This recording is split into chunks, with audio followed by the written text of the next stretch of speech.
Our next speaker is Theo Prins from the Wageningen Food Safety Research in the Netherlands. Theo studied molecular plant breeding in Wageningen University and did his PhD on phytopathology, and if I remember right, on viruses. He started his work at Riekelt in 2007 on GMO detection and species identification in the EU programs TRACE and CoExtra. He's active in several working groups and task forces on the European network of GMO laboratories, and he is active in the Dutch, European and international standardization on topics involving species identification and GMOs. Right from the beginning, he participated in the development of Eugenius, and this is what he will present right now. Thank you, Theo. Thank you very much, Joachim. Thank you very much for your presence and for the invitation. Hello to everybody here, but also online. I want to tell something about Eugenius. At that time, Riekelt, we started with a GMO database, but soon we found out that doing this on our own was not a good idea. So we let's say, discovered that BVL Berlin was also having the idea of making a database. And I still remember that I picked you up from the train station at Ede-Wageningen together with Petra for the first time in 2008, 2009. And from that moment on, we started sharing our ideas with Eugenius. And at a certain time, we indeed came online, and it was a very good collaboration since then. So I want to share some of the ideas about Eugenius, about the features, and on the other hand, it can also be a short presentation because we made our effort to make it self-explanatory, and there's also a nice help file. So let's see how it goes. So Eugenius is the European GMO Initiative for a Unified Database System. At that time, in that period, not much information was being shared, and not in a database hosted by a European country. So we felt the necessity to make a database of our own in Europe. And it's, as said before, a cooperation between now WFSR and BVL Berlin. But we teamed up with AGES, with Rupert and Ihar, Slavomir and IZS, Ugo. And these are the partners in the Eugenius database. We also share standards with the URL GMFF, the GMO methods, and the BCH, GMO-GET, which you already mentioned before.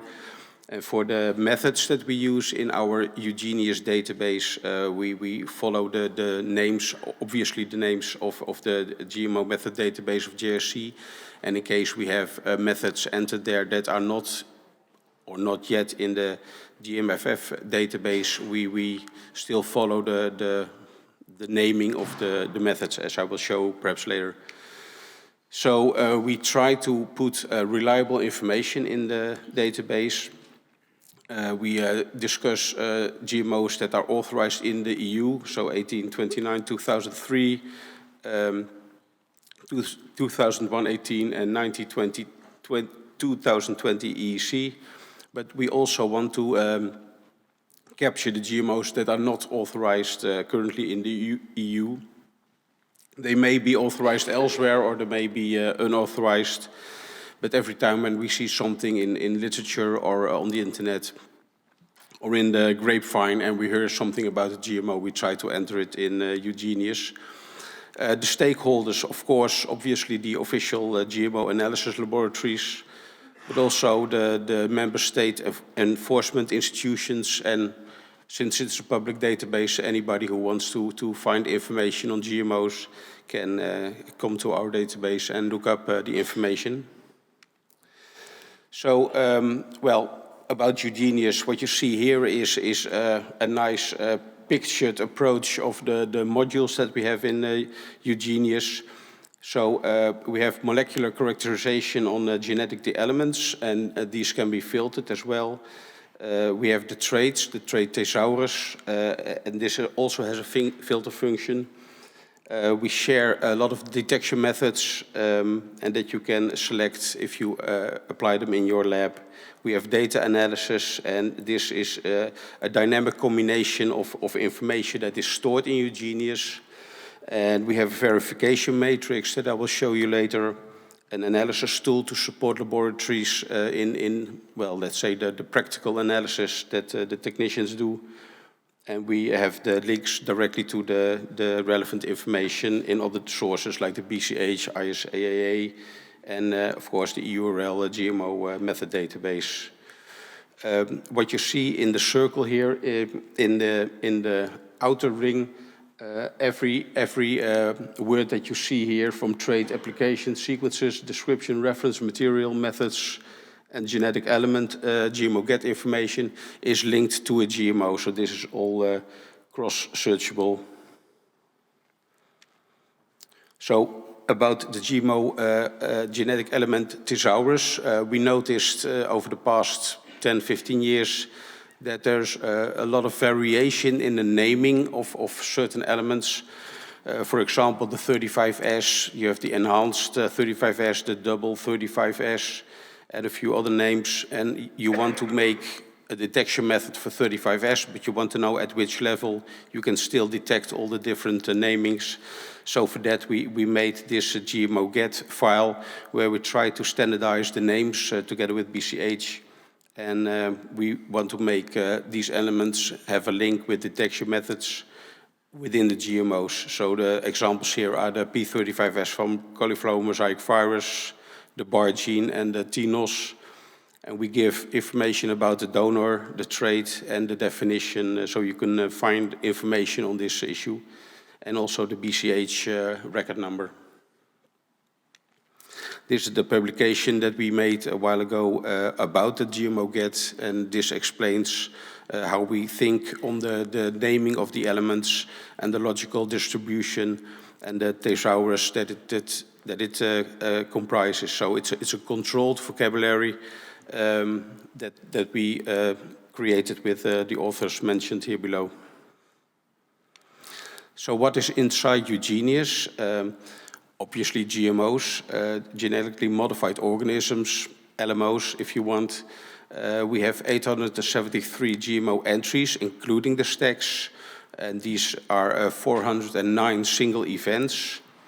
So what you see on the right in the graph is the GMO entries per single event. So we have, in the majority, we have plants, about 300 something.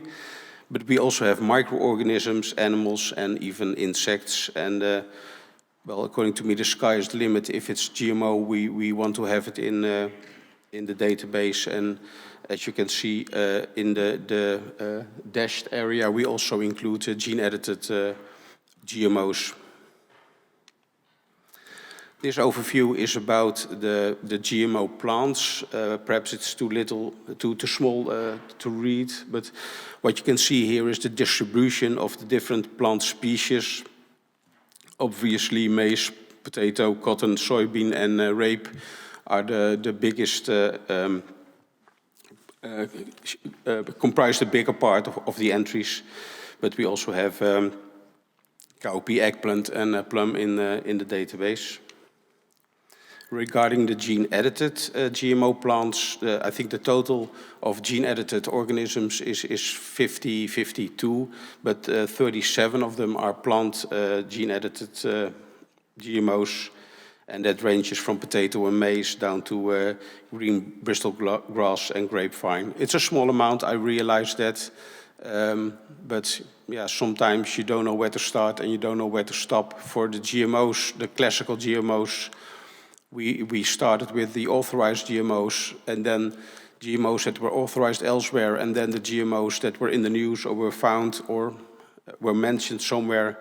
But for the gene-edited entries, there are a lot of laboratory strains out there and scientific reports, but still we don't know if they are already on the market or if they will become available for the market, and we well, try to have at least the relevant entries in Eugenius. So what about the information of GMO entries? There is some mandatory information, at least for ourselves. It's the general information. We want to have a name and a species, obviously, But when you talk about the description of the GMOs, you want at least to have a certain trait on which you can search for, preferably extended with the developer, the country, the links to the BCH and all the sources and all the databases. And if you talk about the event, you want to have the genes of interest, the related genetic elements, and in fact, any information that you get your hands on to build as much information on a certain entry as possible. So it will become, let's say, a crystallization point, and we can add it over and over again if we have gained more information. The data entry is that the next one? Sorry, yeah. The data entry is performed by WFSR or by BVL, and then at the 6i system we will check each other's data, and we check it with 3 different persons to be absolutely sure that the data that we enter is indeed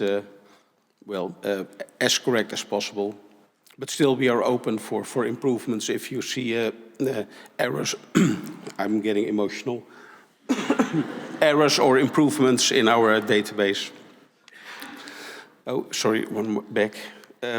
We try to be fast, so if a GMO emerges somewhere in the news or on any site, we try to enter it in Eugenius. So we hope to provide you with information on this GMO, and the right reliability again is well, as high as we can provide you with. There's no limit to the EU, it's worldwide. So a few examples of gene-edited GMOs in Eugenius. The high oleic soybean, it's an NGT. It's modified in a FAT2 gene, and the oil is commercialized in the United States. The GABA tomato from Japan, although I don't understand why you would develop a GABA tomato, approve it in Japan, and then only share it with hobby growers in the area. But well, it's out there, so we have it in Eugenius. And the third one is the heat-tolerant cattle that I think is perhaps approved in the United States, or at least there was no objection in releasing it. So I don't know the exact stage, but it's in Eugenius. So again, also here, it's a crystallization point. If we find a name and a trait and a species, we will have it in Eugenius, and we will add information as we walk along the road and get some additional information. About the classical GMOs in Eugenius, I wonder what they will say in 10 years when they talk about gene-edited ones. Perhaps that's also the classical GMOs, and then they invented another thing in 10 years. But anyway, so this is the classical GMOs, the MON 95275. It's a new one. It's insect-resistant maize, and it's in Eugenius, and we try to gather the information on that one. The pink glow pineapple, it's a pink pineapple. I don't know why they made it, but it's apparently very attractive, and it's I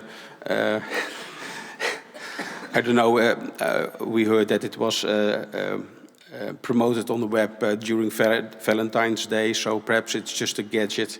I did not came across it, and perhaps we should find some money to do a cruise through the United States and some other countries, and then gather some reference material for that. But and the third one is, for example, the PBR Cowpea 709A, which is an insect-resistant classical GMO with the Agrobacterium-mediated transformation. So what do we have in Eugenius when you go to a certain GMO? In this case, it's the 95379. You will find information on the company, the developer, obviously the species and the trait, and if it's EU authorized or not. We try to expand the authorization status possibly worldwide, but it's already a lot of work to have the authorization for the European, for the EU, and if we would also add information on worldwide authorizations, we have to manage that as well, and we're still struggling how we should do that, but we think about it. So you find regular information on the GMOs, but then in the second, where's my mouse? Oh. Here in the second part, oh, it's a slow one. You see the inserts and modifications. So what you see here is the inserts as we know it, that is inside this GMO, and you can see the name of the element, preferably the order, if the order is known, the donor of each element, and the size of the insert, and hopefully also some position and something about the detection. The second part is the detection method. So we have a list of detection methods. Every time when you have a GMO with certain elements inside, the method is coupled to the GMO, and here you can see which methods are available for detecting this specific GMO. So it can be species-specific, it can be element-specific, and the highest, as you know, is the event-specific detection method. And in the name, it's a hyperlink. We refer to the JRC detection method if available. And as I mentioned in the beginning of my presentation, most of the names here are the JRC names, but the second method is a method that is not in the JRC database. So we use the QL for qualitative and ELE for element, and then the forward primer and the reverse primer to have at least a unique code for a detection method. So we try to use, or better, we use the genetic element thesaurus to give namings to the elements. And if a new element appears, we will add it to the thesaurus as well. And the last column, as you can see here, is the verification. So if you want to know what the verification status is between an element and a detection method, it has a ranking from -3 to +3. +1 is the name is mentioned, +2 is there is sequence information available, and +3 means that it is indeed being verified in the lab. And a -1, -2, -3 is the opposite, but then a negative outcome. Let's see.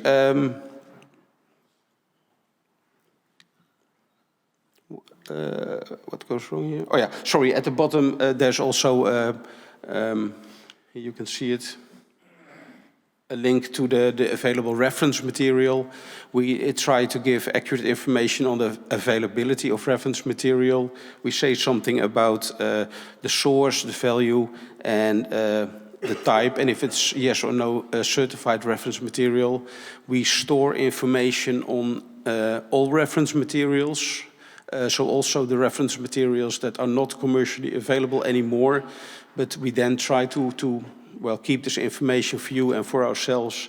And if there are unexpected positives due to unavoidable contamination of this reference material, then we will mention it as well. So if there is a 0% for MON-A10, it still can contain other GMOs. So if you would use the 0% for MON-A10, it can still contain other GMOs, and it's good to know and good to find this information back in a database like Eugenius. So the information that we further provide on the GMO detection methods is what the status of the validation is. If it's a ring trial, in-house validated PCR, we can look at ISO methods, URL, GMF, verified, CEN, or national standards. And the methods that we have currently in the database are 62 element-specific ones, 30 construct-specific ones, 111 event-specific ones, and 59 taxon-specific ones. So that can mean that there are 10 taxon-specific detection methods for maize. It's not all different taxa. And as I said in the previous slide, we link the method with a certain GMO. with a verification level. So automatically +1 if the element is mentioned, and +2 and +3 if you have confirmed it with sequence data or practical data. We also have a GMO matrix that you can see here. You can custom-made your elements and your screenings that you want to do. In this example, we have the Laura Bonfini example for maize. So if you want to screen the EU authorized maize events, you can enter the elements that are suggested here, and here at species level you restrict yourself to maize. And if you then push on the search button, you will see which maize GMOs are detected with the 5 methods, my apologies. And you see that you can detect actually 59 GMOs here in the top. It says 59. You can see the names of all the maize GMOs. In the authorization column, you can see if they are authorized or not, and if reference material is available in case you want to test the method yourself. And in the last columns, you see the verification data of the separate elements with the individual GMOs. Well, this is explained already for the second time. There's also another possibility, not to look for the GMOs that are detected, but you can also look at the GMOs of maize that are not detected. And apparently in our database there are 20 maize events that are not detected. And I had a quick look at them, and none of them are authorized in the EU, and about 10 are gene-edited GMOs. So it's logical that you don't detect them with the set that was suggested. So then another tool to assist the monitoring in the lab is the analysis tool. What you have here is a panel on the left where you can select elements or detection methods in general of the tests that were positive in your lab. And on the right you can enter the elements and constructs and events that were not detected in the lab. And if you then push the analysis button, sorry, this is a filled-in example of what I want to show you. So here on the left you say what you detected, on the right you say what you did not detect. And then you can have a confirmed output. In this example, you detected oilseed rape MS11, and it explains 3 of the 4 detected elements, but you did not yet detect the TRBCS E9P element. And now, well, then you have something to explain in the lab because you have an unexplained element. So then you can have a look at the prediction view. And here on top there are a few buttons. Yeah. And then you can make educated guesses if you want. What you see in the big file is something in green is already explained, something in red, underlined in red, is not explained. That's the TE9. And in yellow are the elements that you did not detect. So if you want to make an educated guess, you can make an assumption that you only want to make a restriction to those species that you did detect. And that's what you see in the next file. So first, what I did is I checkmarked the upper box saying I only want to restrict and I only want to see the species that I did detect, in this case canola. If you then trust yourself with the assumption that you do not want to see the GMOs that contain undetected elements, so you do not want to see the yellow underlined GMOs, then you can push the button exclude GMOs from the list that contain targets that were not detected.